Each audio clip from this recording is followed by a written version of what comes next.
Muy bien, continuamos con nuestra historia de Colombia. Creo que llevamos como 130 capítulos. Mal contados, son casi 3 años de historia. Y seguiremos, porque la idea es llegar hasta hoy, porque los acontecimientos nos atropellan. Ya estamos para el segundo proceso 8000, el 15000. 1930, que es la época donde es el gobierno del gran Enrique Olaya Herrera, que ya lo comenzamos, es la época en la que aparecen unos grandes parlamentarios que van a ser protagonistas en los próximos 20 años, muy fuertes. Carlos Lozano, Jorge Eliezer Gaitán, Carlos Lleras Restrepo, esos son los nuevos parlamentarios. Gilberto Alzate Avendaño, los Leopardos, aquel grupo de jóvenes conservadores entre antioqueños y caldenses, cerca al Alzate Avendaño. En Manizales se forma un grupo intelectual muy fuerte. Gilberto Alzate Avendaño, Fernando Londoño y Londoño, el padre de Fernando Londoño Hoyos, Augusto Ramírez Moreno, Fidalgo Hermida, Camacho Carreño, Silvio Villegas. Ahí tenemos pues un grupo intelectual impresionante que llega o que está llegando al Congreso de la República. Entonces, imagínense ustedes, ese Congreso de la República con Laureano Gómez, semejante orador que le decían por su oratoria el monstruo, y Laureano Gómez tratando de hacerse con el Partido Conservador. Ya se había unido y habíamos hablado de esa alianza Gómez, Laureano, versus Alfonso López Pumarejo, amigos para destruir a Marco Fidel Suárez, y que lo hicieron renunciar un año antes. Eso fue 1918-1922, lo hicieron renunciar un año antes, precisamente por esos ataques parlamentarios, para no entorpecer Suárez el tratado con los Estados Unidos para finiquitar el problema de Panamá. Entonces, ese es el escenario en que llega Olaya Herrera, gobierno de concentración nacional, y que ya habíamos mencionado que comienza un problema de violencia, porque si bien Olaya Herrera gana porque se dividió el Partido Conservador en dos, que si se hubieran sumado esos votos, le hubieran ganado al candidato liberal, número uno. Número dos, hubo parlamentarias inmediatamente, o sea, en 1930, elecciones parlamentarias, y obviamente, ¿quién tiene las mayorías? El Partido Conservador. Entonces no va a ser fácil el gobierno de Olaya. Claro que a Olaya, ya habíamos mencionado, los conservadores de Antioquia le ayudaron, porque fue no un gobierno de partido, sino un gobierno de concentración nacional, que fue la condición que él impuso. Olaya en Antioquia nombra gobernador nuevamente a un hombre experimentado, el hombre comprometido con Urabá, con la carretera al mar, el doctor Camilo C. Restrepo, quien gobierna hasta el 17 de diciembre del año 30. Luego nombra gobernador a don Carlos Koch, del 18 de septiembre del 30 al 28 de octubre. Fíjense unas cosas también, son pocos los gobernadores y alcaldes que duran mucho en sus cargos, porque hay compromisos políticos. Entonces es un honor ser gobernador, ser alcalde, y para cumplirles a todos entonces se nombran por pocos periodos. Ese es el problema de la designación de gobernadores y alcaldes. Problema solucionado con la elección popular, porque ya permite que un gobernador esté 4 años, un alcalde 4 años, a pesar de que algunos añoren aún aquellas épocas de designación de alcaldes y gobernadores. Recordemos también que Olaya, obviamente, designó como mitad de sus gobernadores a liberales y respetó la otra mitad en conservadores. Y esos gobernadores designando alcaldes. Ahí empieza el fenómeno de violencia política. Eso es muy importante resaltarlo porque algunos circunscriben la violencia política colombiana a 1948.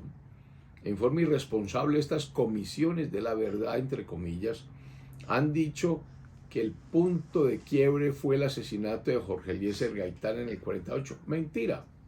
Estamos en el 1930, y quiero recordar un artículo que escribió Max Grillo, liberal, hablando del país en mayo del 34, cuando termina el gobierno de Olaya. Apenas transcurre días sin que los periódicos den cuenta de un crimen horrendo. Estamos en el 34. Lo más doloroso es que la sociedad parece haberse familiarizado con la producción en serie del crimen. Nadie se impresiona ante el atentado criminal.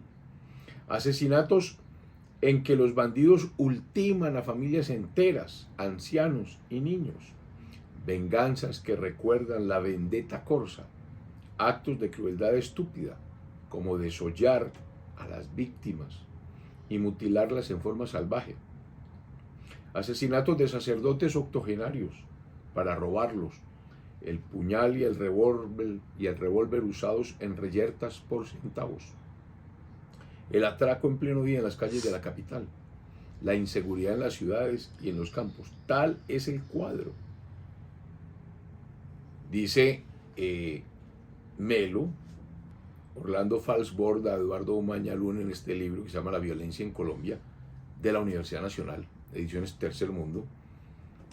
Dice Falsborda, que no es ningún historiador conservador, y menos Umaña Bernal, dicen: Antioquia recuerda con pavor las sazonadas policivas en Támesis. Se abalea al pueblo un domingo después de obstruir las entradas de la plaza.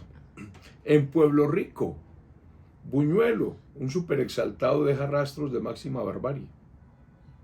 En la plaza de Jericó cae gente asesinada con vileza. En Caramanta se registran numerosas víctimas. Ese suroeste antioqueño se prende. Y estamos en el gobierno de Olaya. Cuando Olaya termina en el 34 y comienza el gobierno de López Pumarejo. O sea, son liberales. Y entonces, ¿por qué se acusa a los conservadores de la violencia? Esas son las cosas que hay que replantear. Sigue diciendo Umaña Bernal: es bárbaro el momento, hay asesinatos, casas quemadas, gentes incineradas, exilados a Venezuela, inculpaciones detonantes, rachas huracanadas, debates en el Congreso. Sin embargo, no se incendia toda la nación. Se habla abiertamente de cuerpos policivos seleccionados con discriminación política y favoritismo caciquero. Aquí hay un problema: la policía. ¿Por qué? Porque el alcalde es el guardián del orden público, según la Constitución siempre. ¿Y qué es orden público? Orden público son 4 temas: moralidad, salubridad, tranquilidad y seguridad. Seguridad. Eso es una atribución del alcalde. Entonces piensen ustedes, un alcalde nombrado por un gobernador liberal después de una hegemonía conservadora de 46 años, con ganas de desquitarse de los conservadores que duraron tanto tiempo. Llega el campesino conservador a la plaza de mercado un domingo con sus plátanos, sus yucas, sus mangos, a venderlos, y el alcalde se ha encargado de la salubridad, y entonces manda a cualquier policía a decir: Orlando Pérez, que viene de la vereda tal, revísele esos mangos, que seguramente ¿tienen alguna peste? Y el policía malintencionadamente, sí, dice, aquí hay unos mangos caratejos, quíteselos, decomise los mangos. ¿Cómo será la furia del campesino? Ahí empiezan las cosas. Así empieza la violencia, eso fue lo que pasó. Entonces el jefe de la policía es el alcalde, porque esa es la atribución de policía. La salubridad, y de ahí se pegaron, la seguridad. Entonces la policía era política. La policía no es como hoy, policía nacional.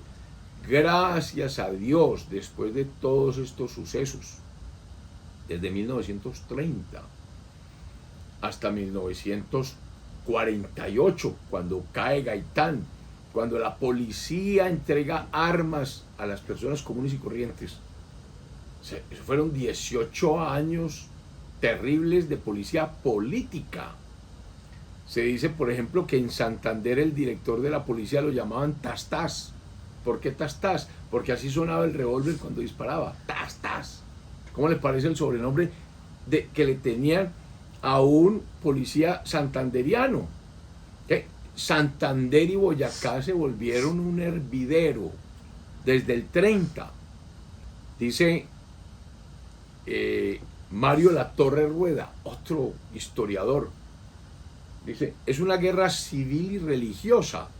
Recordemos que los liberales pues, van a misa de 6 de la mañana para que nadie los vea en esa época. Los conservadores van a misa de 11 de la mañana para que todo el mundo los vea. Esa es la diferencia. Pero es una guerra civil y religiosa, porque los curas ven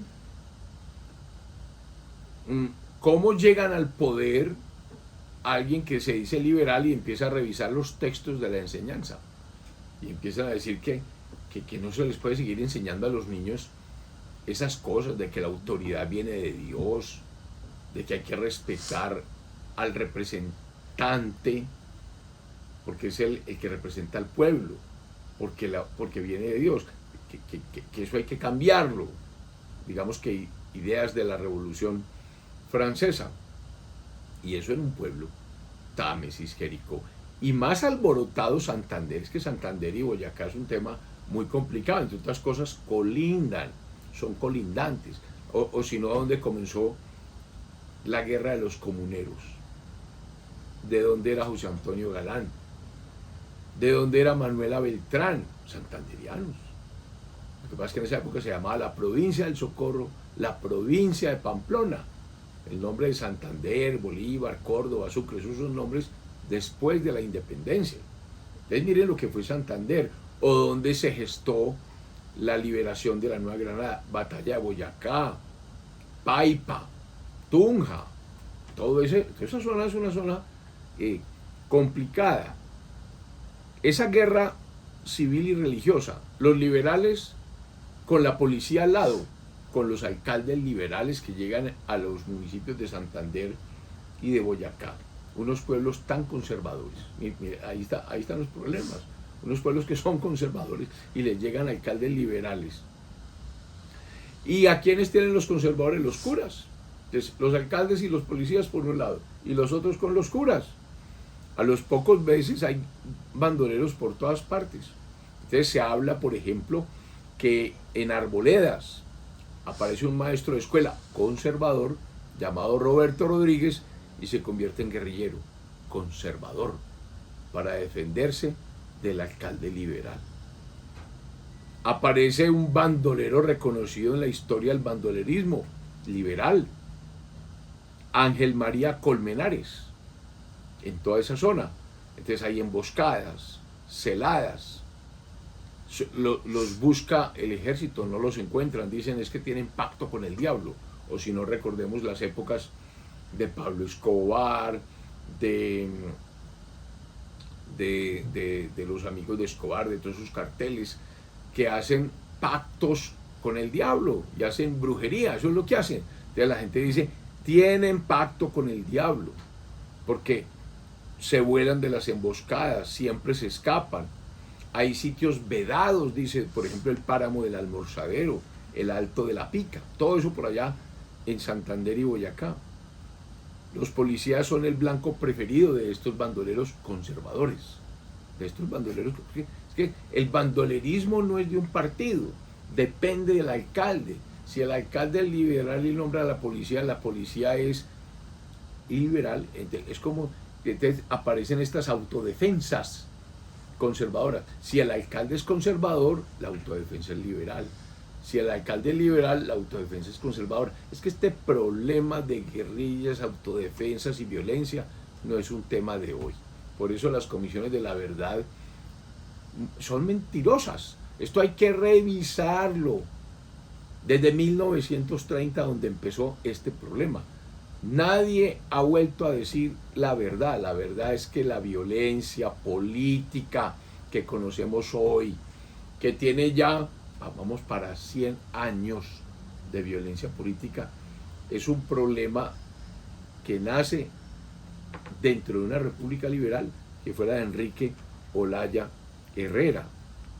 Por ejemplo, cuando se va la luz eléctrica en un pueblo, ¿y quién controla la luz? Dicen que las casas curales, que allá estaba que el enchufe que apagaba y despagaba. Entonces, cuando se iba la luz, había bala, y entonces los liberales se defendían. Como los liberales sabían que eran los curas, entonces atacaban las iglesias. Entonces rompían las puertas de las iglesias. ¿Y qué hacían? Blasfemias y locuras. Entonces juegan con la lámpara del Santísimo, escupen en los altares. Esto se vuelve un problema complicadísimo. En el Zulia, corregimiento de Mapiripí, dice el historiador Mario La Torre Rueda, le metieron candela a la capilla.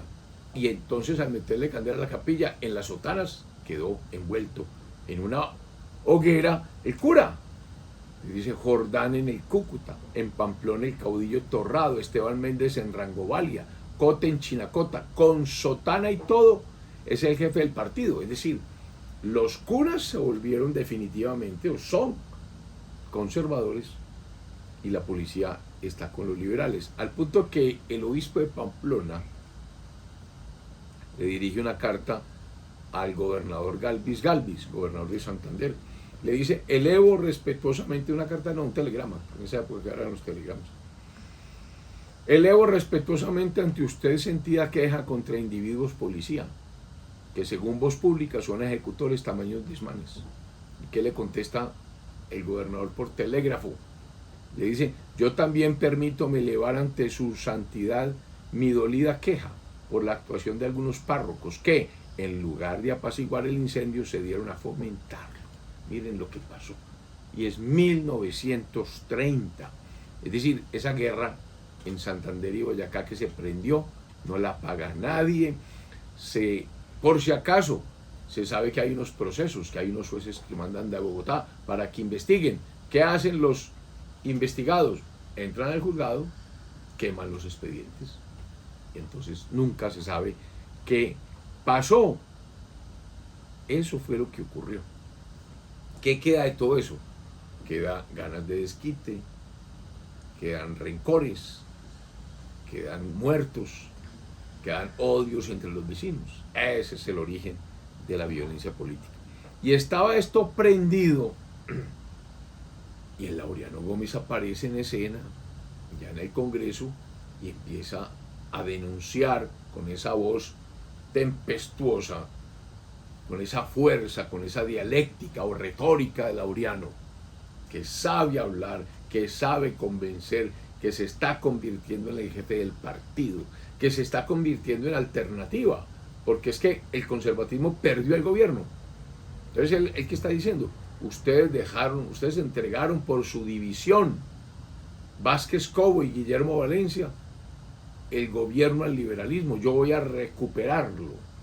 Entonces quiere ser el jefe y quiere hacerse conocer al país. ¿Dónde? En los debates parlamentarios. Y denuncia toda esa violencia, todos esos muertos que se dan en Santander, Boyacá y suroeste antioqueño. Recordemos que habíamos mencionado que los antioqueños habían apoyado a Olaya Herrera, que los marinillos están en el poder. Don Román Gómez Gómez, que es nombrado designado de la República. Apoya a Olaya Herrera. ¿Y qué hace Laureano? Atacar a todos aquellos que apoyan al régimen liberal. Porque recuerden que Laureano habla de el oro puro y la escoria. O sea, los que están con él y los que no están con él son escoria. Por lo tanto, Román Gómez y los marinillos y los antioqueños son escoria. Porque también hay que revisar el gobierno, o sea, el gabinete ministerial de Olaya. ¿A quién nombra al lado como ministro de gobierno? Nada más y nada menos que a un presidente de la República, Carlos E. Restrepo, antioqueño. Pero Carlos E. Restrepo es conciliador, fue el del Partido Republicano, fue el que atacó a Rafael Reyes con Olaya. Es que estos son los que se juntaron, los que empezaron a hablar de un frente nacional. Es que aquí empieza uno a pensar que el Frente Nacional ha tenido varias etapas. Yo diría, la primera etapa, la de Rafael Núñez, cuando siendo liberal radical se junta con los conservadores, finalmente con Caro, y crea la Regeneración, el Centenario. Esa es la primera juntanza de liberales y conservadores. La segunda juntanza, cuando termina la dictadura de Reyes. Entonces viene el Partido Republicano, Benjamín Herrera, liberal, Enrique Olaya Herrera, liberal, con Carlos E. Restrepo. Esos son los que se juntan en 1910 y que van del 10 al 14. Pues Olaya Herrera, siendo presidente en el 30, llama a Carlos E. Restrepo. Observen cómo un presidente de la República se presta, después de ser presidente, ser ministro. Miren qué generosidad. Ya el orgullo, ¿cuál orgullo? Hombre, que usted fue presidente, ¿cómo acepta ser ministro? No, es que puedo prestarle un servicio al país. Pero también nombra Olaya unos jovencitos. Nombra a Álvaro Araujo. Yo creo que es el patriarca de estos araujos del Cesar, de la cacica de Consuelo Araujo, de esta señora Araujo que fue ministra del presidente Uribe, María Consuelo. Y ese muchacho tiene 29 años. 29 años y es ministro. Y así nombra a otros. ¿Cuál es el secreto? Creo yo. Mezclar. La mezcla. Juventud y madurez. Ese es el secreto. Que unos empujen y que otros atajen. Eso fue lo que hizo Enrique Olaya Herrera. Entonces Laureano Gómez se va, lanza en ristre contra esos conservadores antioqueños, sobre todo, que acompañaron a Olaya Herrera. Y recuerdo ese famoso discurso contra Román Gómez que lo destruyó. Laureano destruyó a Román Gómez con el famoso discurso de Crispín, cuando le dijo, cuando lo insultó, le decía que ponía a votar a los muertos, que él había colocado en los puestos del gobierno a sus parientes, que es un ataque injusto, porque es que Marinilla es un pueblo, por señorial que sea es un pueblo, y don Román Gómez es de allá. ¿Uno con quién hace política? Pues con la gente cercana, con la que lo acompaña uno, a quien coloca en los puestos, porque si uno hace coalición, pues a uno le preguntan, ¿usted quiere gobernar con nosotros? Usted es de la coalición, entonces dígame a quién ponemos en esta inspección de policía, a quién ponemos en estos, a dirigir estas escuelas. Así funcionan las cosas. Y en un pueblo, pues lo más seguro es que este sea primo segundo, primo tercero. Obviamente que hay parientes, pero eso no significa que uno use el nepotismo, que fue lo que hizo Laureano Gómez, como santanderiano que era, de origen santanderiano, a este ataque tan brutal contra Román Gómez, el ataque famoso de Crispín. Como era un gran lector, se basa en los intereses creados de Jacinto Benavente, donde está el personaje de Crispín, y le enrostra todas esas cosas. Y tú, Crispín, recordemos ese famoso discurso. Entonces, los romanistas de Román Gómez están brutalmente atacados por Laureano. Laureano Gómez es despiadado con él. El debate es demoledor. Es contra todos los conservadores que se atreven a colaborar con Enrique Olayerrera. Menciona todo lo que está pasando en los Santanderes, aprovecha esa cosa tan tremenda cuando de pronto entra al Senado el ministro de Relaciones Exteriores, pide la palabra y dice: Colombia acaba de ser invadida. El Perú atacó nuestra ciudad de Leticia. Atacaron Leticia. Eso está en manos de los peruanos. Y se armó Troya, porque hubo un ataque, nadie lo esperaba. Leticia queda en la porra, no hay carreteras. Y se arma un tierrero, se suspenden los debates. Y entonces Laureano, muy inteligente, lanza su famosa expresión: paz, paz en el interior, guerra en la frontera contra el enemigo felón. Buena semana. Si te gustó este video, por favor, dale like y suscríbete a mi canal.